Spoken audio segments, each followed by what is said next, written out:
Hey!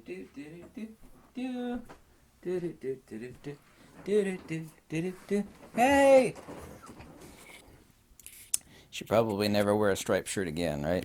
Makes me look fatter than I really am. Maybe it actually accentuates how fat I really am. Let's be truthful, right? A truth seeker has to admit the truth. As someone who's been translating ancient Pali texts, yeah, it was the pre-sectarian corpus of original Buddhism, right? Long before the Theravadas and the Mahayanists, and long, long before the Zen folk came along. In other words, the original article. People have a lot of funny beliefs and notions about Buddhism. It's like, what did you learn about Buddhism? Did you ever read his Doctrine? Nah, I don't read Doctrine. I just pay attention to what my teacher says. Well, that's fascinating. Have you ever been actually interested in what it actually taught? Well, you know, I can't get into dogma. It's not dogma, it's actually learning something. I find that sort of anti-intellectualism extremely funny and extremely telling. Anyway, virtually every Buddhist today, and by every Buddhist I mean Western Buddhists, that means all the folks in Europe and America especially, they think Buddhism teaches the end of suffering. It's like, what sort of suffering are you talking about? You mean physical suffering? Like, you know, your back hurts and, yeah, end of suffering.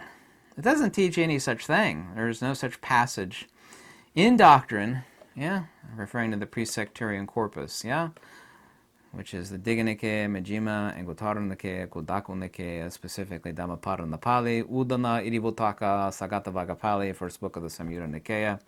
Yeah, doesn't teach an end of physical suffering anywhere. In fact, in any translation, Gautama's last hours were spent in, quote, extreme physical pain and suffering, you know, doubled over, retching, vomiting. His last hours. So the same person everybody's calling a Buddha. Buddhas, by the way, in Doctrine is Akim Kana, which is a non-person. This is the reason why all early Buddhist iconography, pre-sectarian, like on the Sanchi Top, yeah, which where some of the ashes are buried in the Sanchi Top of Gautama. They took his ashes and they spread around and they built these stupas. Buddha is depicted as this empty place or as a pillar of fire. A Buddha is not a person. It is not a psychophysical entity. This is the reason why, by the way, and this is really funny. This might be nerdy funny, but it is really funny. All those gold and brass statues you see in Southeast Asia, Laos, Burma, Thailand, California, Zen centers, and all those Buddha statues would be, from the premise of original Buddhism, to be completely heretical. Because a Buddha is Akim Kana, which means a non-entity, a non-being. You know, because if you actually have a physical depiction of a living being with arms and face and head, yeah, that is a psychophysical persona non grata. Yeah? Rupa Vedana Sana Sankara Vina Isakaya Namisata. The psychophysical is not the soul. Is not by the way, Tathagata means arrived at that. Literally the nave of the wheel, standing at the place of Brahman. In other words, there's no such thing as a Buddha who is a psychophysical entity made out of piss and blood and urine and, you know, the psychophysical constituents. All of those statues representing, well, that's a Buddha, look at a Buddha statue, you know. That would have been heretical in any translation, by the way, in Doctrine, because that's not a Buddha at all. So this is not my opinion or feeling or belief. This is actually Doctrine, and it's also hyper-logical. So all those people you see doing this number to brass and gold statues, you know, Buddha statues, that's not only not original to Buddhism, it is completely contradictory to what the original teaches. Completely 100% contradictory. And that, again, is why all early Buddhist iconography never, ever, ever, ever depicts. And they all agree that they'll have worshippers like this, you know, surrounding, you know, the Tathagata, or the Buddha. It's shown as an empty seat, shown as a pillar of fire. It's never shown as a psychophysical flesh and blood entity, because that is heretical. That is basically like saying, because the psychophysical is Maradharma, or the dharma of Mara, i.e. evil. In other words, you are praising something that is, by its very essence, evil, i.e. the psychophysical, the persona. Yeah? That thing you see in the mirror made out of flesh and blood. That is very funny. It might be nerdy funny, and you might not think it's funny. But all those Buddha statues are not the term Buddha by definition in any way, shape, or form. They are not. And that is heretical from the perspective of original Buddhist doctrine. Original. Yeah. Anyway, getting back to suffering. Buddhism, nowhere within doctrine, teaches an end to physical suffering. It's not my opinion. It's a fact. Gautama's last hours in any translation, is physical pain, suffering, bent over, retching, and that was from eating sukarmadava, as a Pali term for what he ate that poisoned him, sukarmadava. Su being pressings or squeezings doesn't mean pig flesh, okay? Yeah, I'll translate it as, they translate it as sukarmadava, but it doesn't say that. It's su, the juice of the madava plant, the karamadava plant, excuse me. Su, and then karamadava. Karamadava is this orange-looking fruit that grows on a bush in India. It's poisonous. It has a milky excretion. It's wickedly poisonous. So that's actually what he died from eating. Yeah. Bent over and suffering. Buddhism nowhere teaches the end. Fascinatingly enough, all of this, of course, is one of the reasons why Dr. Anandakirti Kumaraswamy, a guy whose son I knew, and granted me the works to all of his father's writings, he was on the stamp of India. He famously said, and he was 100% accurate, Buddhism today is most famous for everything it originally never taught. Oh, wiser words have never, ever been said.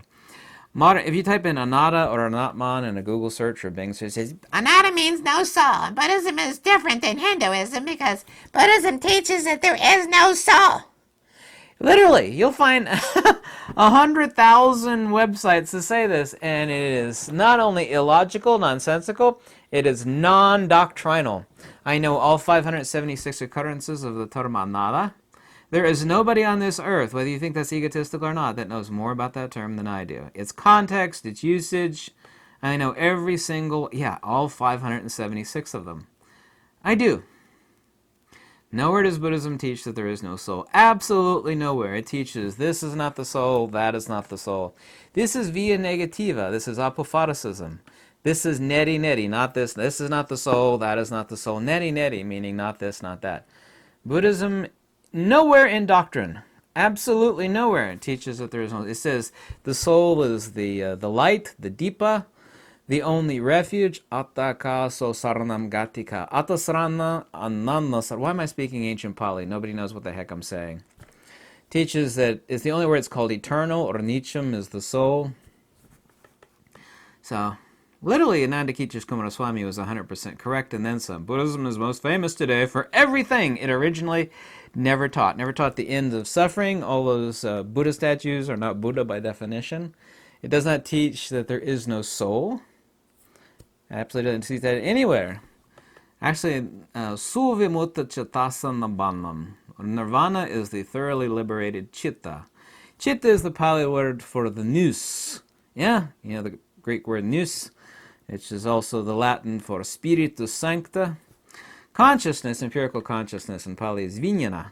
Yeah. Chitta does not mean mind. Unfortunately, mind and consciousness don't really have any differentiation in English. So English is really bad about mind, consciousness.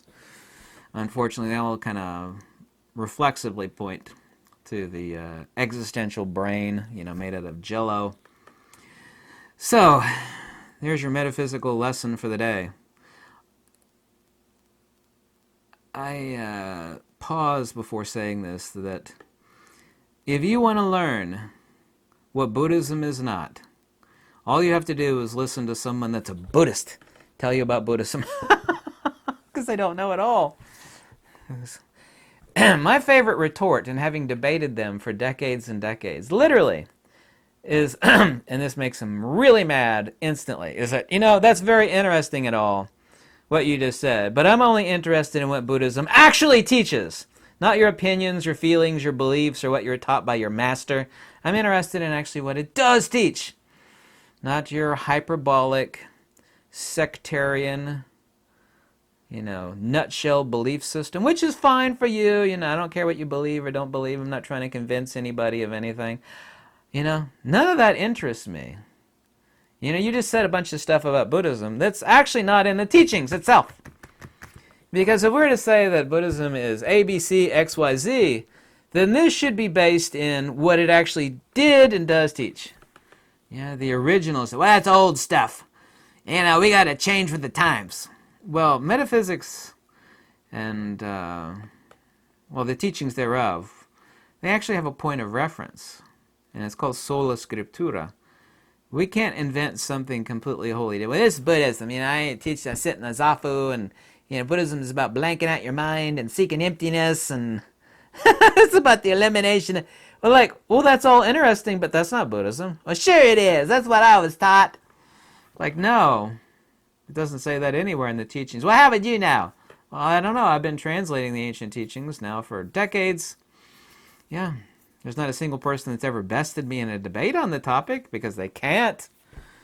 Because when you actually use the teachings as your point of reference, then it makes debate really, really easy.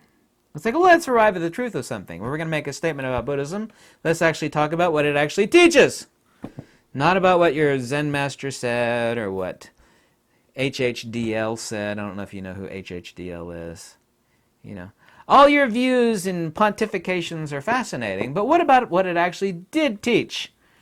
And that, of course, would be within the pre-sectarian corpus. In other words, before the teachings that came before.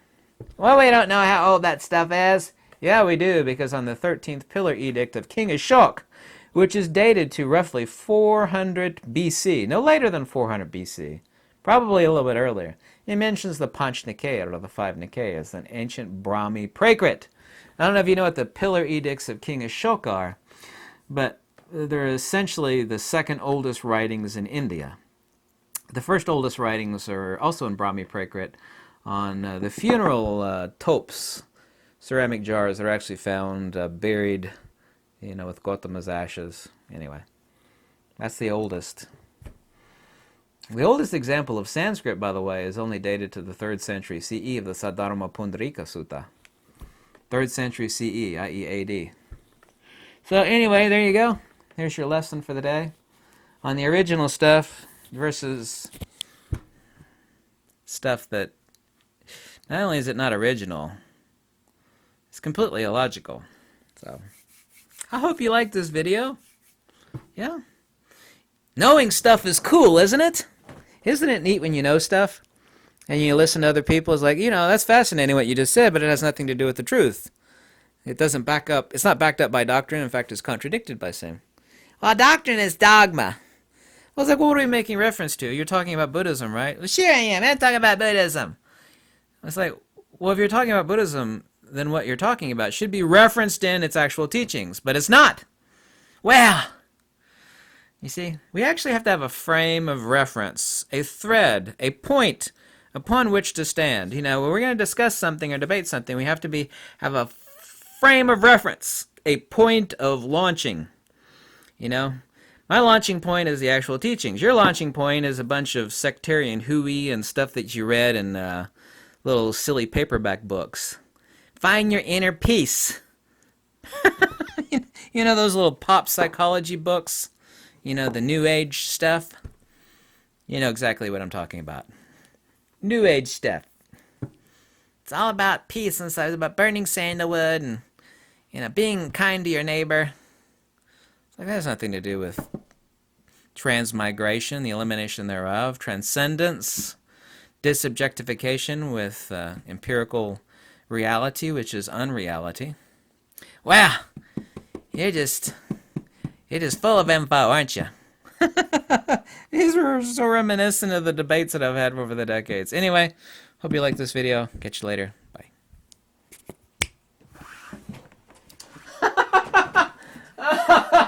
Oh, God. I cracked myself up.